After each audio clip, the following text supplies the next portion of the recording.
Welcome back, everybody. My name is All Fun and Games. I stream every day on Twitch TV, and I also make fun little videos here on YouTube. I do stream on YouTube occasionally as well, so feel free to make sure that you like and subscribe if you enjoy the content. But let's get right into it. The first question is, how do I survive the first set of hounds? If you don't know what happens on day 6 and or around day 6, depending on if you have any weird mods installed, you're going to be attacked by some hounds. Your character will start to make a little bit of noise and probably say something that says like, did you hear that? Or something along those lines, depending on whatever character you're playing. So how do we get ourselves ready for said attack? Let's find out and go from there. Now, of course, I'm not going to be able to trigger the Hound Wave unless I was actually at day 6, in which I'm just going to, kind of simulate what it will be like in a split second. So here we go. Let's get ourselves ready, and how do we do so? Of course, we can go through the entire walkthrough and playthrough on how to get these said items, but I'm going to go with a little shortcut.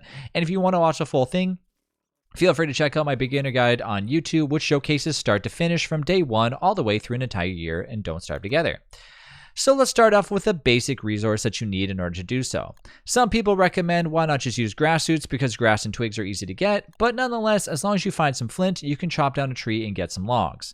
But before we even do that, you need to make sure that while you go across the map, you're going to make yourself none other than the trusty little science machine. If you don't know how to make a science machine, it's really easy. You essentially just need a few rocks, you need a few logs, aka by chopping down a tree, and you need to find some gold by chopping down and or mining one of the gold vines that you're going to find, gold veins inside the rocks that you're going to find, which they'll look like this little boulder, but it'll have like a little stripe next to it that obviously indicates that there's a piece of gold in there. So once you find said flint, you make yourself a pickaxe, you mine it, ba-boom, ba-boom, ba-boom, you have yourself some gold.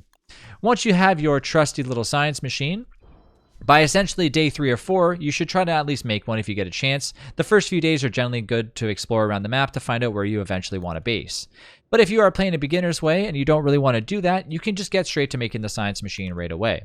Once you do that, create yourself none other than a trusty little spear, depending on what other fancy skin you want to get. It requires 2 twigs, which are super easy to get, 3 grass, which creates 1 rope, and then of course 1 flint. Probably one of the most easiest weapons to make in Don't Starve Together. Next up is what I mentioned before, is the log suit. Using 6 grass, aka getting yourself 2 sets of rope, and then 8 logs.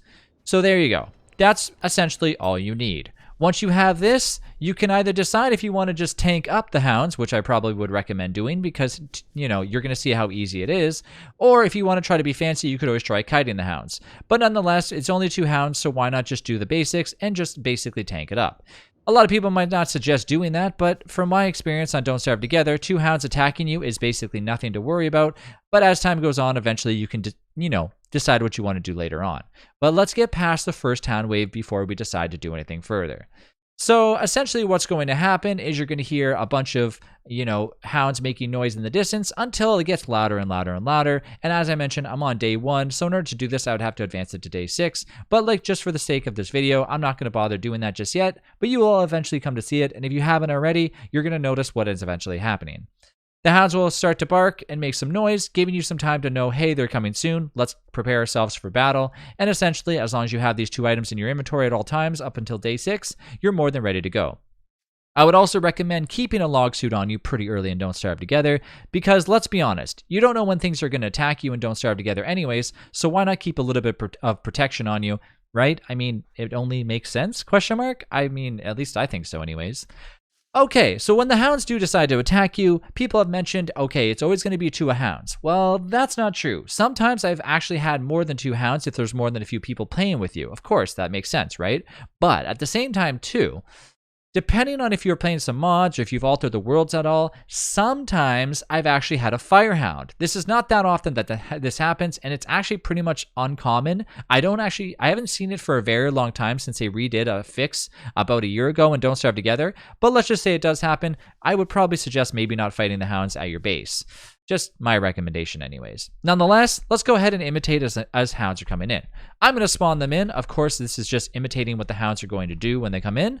And here, we'll take it from there. So here we go. 2 hounds are about to attack me as if they would inside of Don't Starve Together on day 6. Remember, it could happen before day 6 if you are using some mods or if your game is altered or somehow just weird inside of the Bermuda Triangle. But nonetheless, here we go. 2 hounds are about to attack me. Let's get ready. As the hounds beginning to approach you, they're going to be pretty much farther away and they're going to come in to attack. As I mentioned before, you can go through the process of trying to kite them if you really want to, or you can just go the full-blown way that I mentioned before about tanking.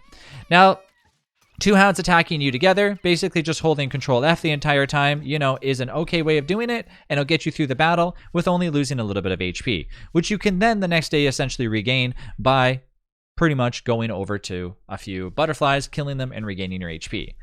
The other option is, of course, trying to kite them, which I don't really recommend for early game players because, honestly, kiting patterns are a little bit tedious to get used to, so let's just ignore that for now and save that for another video, shall we? But anyways, that is how I survive the beginning night. Now, of course, like I said, people might say to you, wow, there's a million better ways to do that. Well, let's be honest. We're focusing on a lot of the beginner stuff, so we don't want to overcomplicate things and start adding things like, okay, why don't you build early game hound traps, or why don't you go over to the beefalo and let the beefalo take care of them and stuff like that, which, let's just start off pretty small and we'll work our way up there as time goes on. But I hope you enjoyed this video. I hope it kind of helped out a little bit. Like I said, make yourself some log suit armor, get yourself a spear. You barely lost any HP. There's nothing really to worry about too much. And now you've passed the first hound wave. Everybody give yourself a round of applause. I hope this video helped you. If it did, let me know in the comments. If you choose a different method, let me know in the comments so more people can learn. And, everyone deserves to have criticism, so feel free to criticize anything that I've done. And I'm always open to any suggestions to making any future beginner guide videos, so feel free to let me know as well. But nonetheless, I hope you enjoyed the video. Thanks again for watching.